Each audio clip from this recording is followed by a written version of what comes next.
You turn on a tap and water just appears. It's this invisible miracle we barely even think about. But for ancient civilizations, getting water wasn't just a convenience. Nope. It was a monumental challenge that literally shaped their cities, their society, and their very survival. So how did they do it? How did they possibly quench the thirst of these huge populations without any modern pumps or fancy purification plants? Well, the answers are surprisingly brilliant, so let's dig in. We're going to look at 2 case studies in pure engineering genius, each one facing a totally different set of problems. First up, you've got the Minoans, a Bronze Age civilization on the super mountainous island of Crete. And then you have the Romans, masters of a massive empire just trying to figure out how to water their sprawling capital city. And you can see the difference in their worlds right away. On the left, you've got the open, airy ruins of a Minoan palace, built right into the landscape. But on the right, that's a Roman insula, a dense, cramped, multi-story apartment block. These 2 environments presented completely different engineering puzzles to solve. Okay, so to really understand their solutions, we have to start with their blueprints. What kind of world were they actually building in? We've got to look at the terrain, the sheer scale of the projects, and the raw materials they had to work with. And this table just lays it all out, plain and simple. Just look at the difference here. For the Minoans, it's all about small, local systems built into these steep mountains, using whatever they could find nearby. But for the Romans, it's the total opposite. They needed a massive, citywide network that stretched across a huge landscape, and that meant they needed industrial-scale materials, like concrete and lead.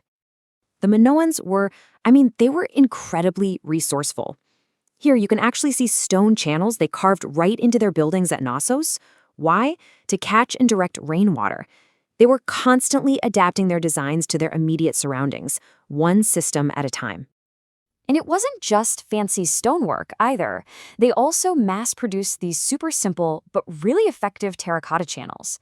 It just goes to show they had this whole toolkit of solutions, mixing and matching materials for everything from clean drinking water to their sewer systems. But Rome's problem was the complete opposite. A little patchwork of small systems, that was never going to work.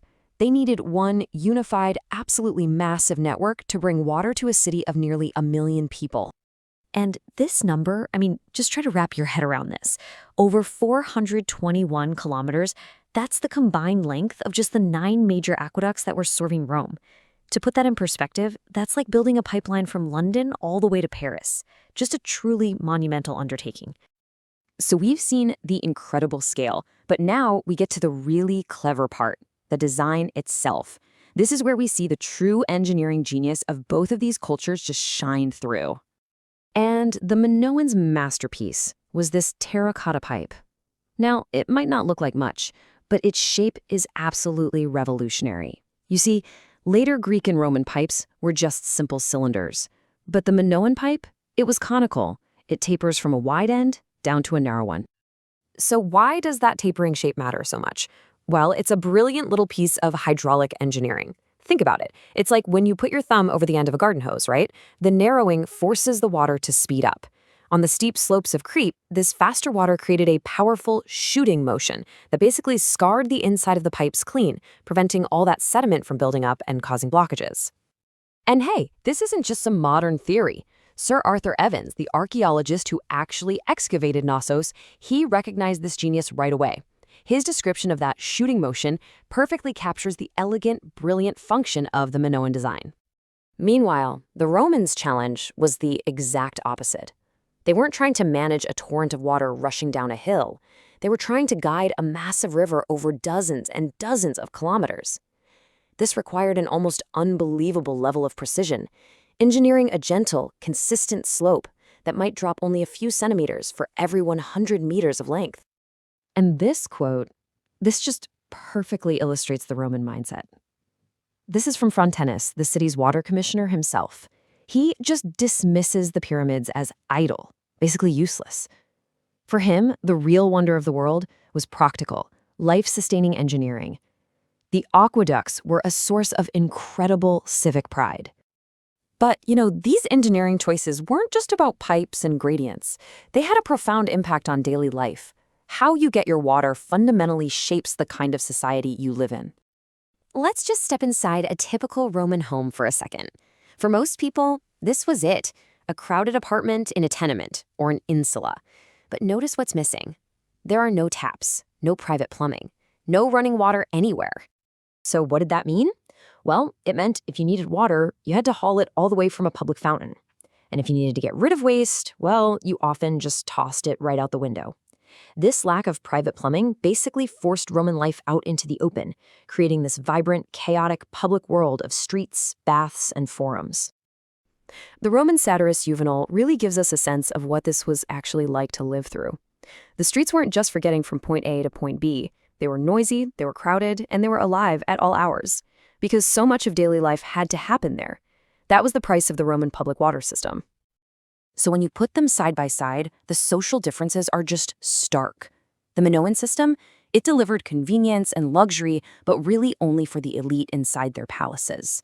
The Roman system was this monumental public work, for sure, but its design forced a messy, communal life out onto the streets for pretty much everyone else. Ultimately, these ancient waterworks are so much more than just ruins. They're a physical record of incredible innovation and adaptation. They show us the priorities, the ingenuity, and the core values that these civilizations literally built into the very foundations of their world. Which kind of leaves us with a final thought. Our water systems today are almost completely hidden from view, right? We don't see the aqueducts, we don't haul water from the fountain. It's all underground, out of sight and out of mind. So the question is, what does that invisibility say about our relationship with this absolutely vital resource? And, what does it say about the values of our own society? Every single day, we're surrounded by these incredible, invisible networks that make our modern lives possible. They're hidden in our walls, buried under our streets. But have you ever really stopped to think about where it all came from? Well, today, we're going to dive deep into the history of one of the most vital, yet totally overlooked technologies we have, plumbing. And believe me, the story starts in a place you would never, ever expect. So let's kick things off with a question that, I know, sounds like the beginning of a really weird joke, but this is 100% real history. To understand that toilet in your bathroom, we have to go way back, like 2,500 years, and meet a goddess who, lived in a sewer. Her name was Cloacina, and she was the goddess who presided over Rome's greatest sewer, the Cloaca Maxima. Now, this thing started way back around 600 BCE, wasn't just some ditch for waste. For the Romans, it was a genuinely sacred place, which is a wild idea to wrap your head around today, isn't it? And here's where it gets really fascinating. Cloacina was so important that she eventually merged with Venus. Yes, the Venus, goddess of love and beauty. She became known as Venus the Purifier. You see, the Romans believed that moving water, even water carrying away waste, had this divine cleansing power. It was this total fusion of the sacred and the sanitary. And look, this wasn't some minor cult belief. A shrine to Venus Cloacina stood right in the heart of the Roman Forum, built directly over the Great Sewer itself. They even put her face on their money. I mean, that tells you everything you need to know about how vital sanitation and public health were to the Roman identity. But here's the thing. The Romans weren't the only ones obsessed with this stuff. The challenge of handling water and waste, that's pretty much as old as civilization itself. So let's zoom out and take a quick look at the global picture. Honestly, this timeline is just mind-blowing. We're talking thousands of years before Rome. You've got Mesopotamians, right here at the top, laying down the first known clay sewer pipes. Then you have the Indus Valley civilization, building entire cities with public baths and really sophisticated covered drains. We see the Egyptians using copper pipes, which are incredibly durable, in their pyramid complexes. And the Minoans on Crete, they had underground pipes and even early versions of flush toilets. It just goes to show you, this quest for cleanliness is a fundamental part of our shared human story. Okay, so we've gone from these huge citywide projects of the ancient world, and now we're going to pivot to something tiny. So simple, in fact, you probably have a dozen of them in your home right now. And yet this little curve of pipe might just be one of the most important public health inventions in all of history. No exaggeration. Seriously, think about it for a second. Every single drain in your house, your sink, your shower, is basically an open pipe that leads directly to the sewer. So what's stopping all those nasty and frankly dangerous gases from flowing right back up into your home? The answer is this simple, brilliant little thing, the plumbing trap. And its genius is just how simple it is. That little U shape always holds on to a little bit of water after you're done, and that plug of water creates a perfect airtight seal. Waste can go down, but the gas can't come back up. It's such an elegant solution to a really serious problem. Now, the first go at this was the S-bend, patented by a watchmaker named Alexander Cumming way back in 1775. But it was this guy, Thomas Crapper, who really perfected it in 1880 with the U-bend. It was a much simpler design, which meant it was way less likely to get jammed up. And yes, don't worry, we are definitely coming back to Mr. Crapper. So what made this little invention go from a neat idea to an absolute necessity? Well, it was an event called the Great Stink of London in 1858. The River Thames had become so choked with raw sewage that the smell was literally powerful enough to shut down the government. It forced Parliament to finally fund a modern sewer system for the city, and the humble plumbing trap became a mandatory, life-saving part of every single building that connected to it. It's so easy to take this all for granted today, right? But for a very long time, having plumbing inside your house was the absolute height of luxury and technology. To really get a sense of just how advanced it was, we're going to visit one very special home in the United States. The year is 1819. We're in Savannah, Georgia, and the Owens-Thomas house has just been completed. And hidden within its walls is a system that was, for its time, absolutely revolutionary. Get this house had a plumbing system that was more advanced than what the White House had. The White House wouldn't catch up for another 14 years. It collected rainwater off the roof, stored it in these huge cisterns, and then just used gravity to supply water to sinks, tubs, a shower, and amazingly 2 toilets on 2 different floors. That was a first in America. But this chart right here, this is the truly astonishing part of the story. The technology existed in this one wealthy home in 1819, but fast forward more than 120 years to 1940, and almost half of all American homes still didn't have a complete private bathroom.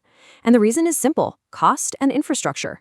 A private toilet is useless if you don't have a citywide sewer system to connect it to, and those massive projects took decades for most towns to afford. Okay, so as promised, it's time to circle back to probably the most famous name in the history of plumbing. A name so famous, it's become the center of a few very popular and very wrong myths. You've heard this one, I'm sure of it. The story goes that Sir Thomas Crapper invented the toilet, and that's where we get the word crap. It's a fantastic story. It just happens to be not true. Let's just bust these myths one by one. Did he invent the toilet? Nope, but he was a brilliant plumber who held 9 patents that made toilets way, way better. Was he Sir Thomas? Also no. He was the Royal Sanitary Engineer, which is a very cool title, but he was never knighted. And finally, did his name give us the word crap? The word was actually around long before he was. The slang term crapper caught on with American soldiers in World War I when they saw his company's name, T. Crapper & Co., stamped on all the toilets in England. The reality is, Thomas Crapper's actual legacy is way more impressive than the myths. He was a fantastic innovator and a brilliant businessman who helped make sanitary plumbing fixtures popular and accessible. And his improved U-bend trap made countless homes safer and healthier. That's a pretty great legacy to have. So when you really think about it, when you trace that line from a Roman goddess of purification through thousands of years of incredible engineering, all the way to that simple, elegant curb of a pipe under your sink, you realize this isn't just a story about plumbing. It's a story of human ingenuity and our long, long quest for health, safety, and civilization itself. It really makes you think, doesn't it? So often, the most important technologies are the ones we completely forget are even there. So that brings us to our last question for you to think about. What's the unseen invention in your daily life that you're most thankful for?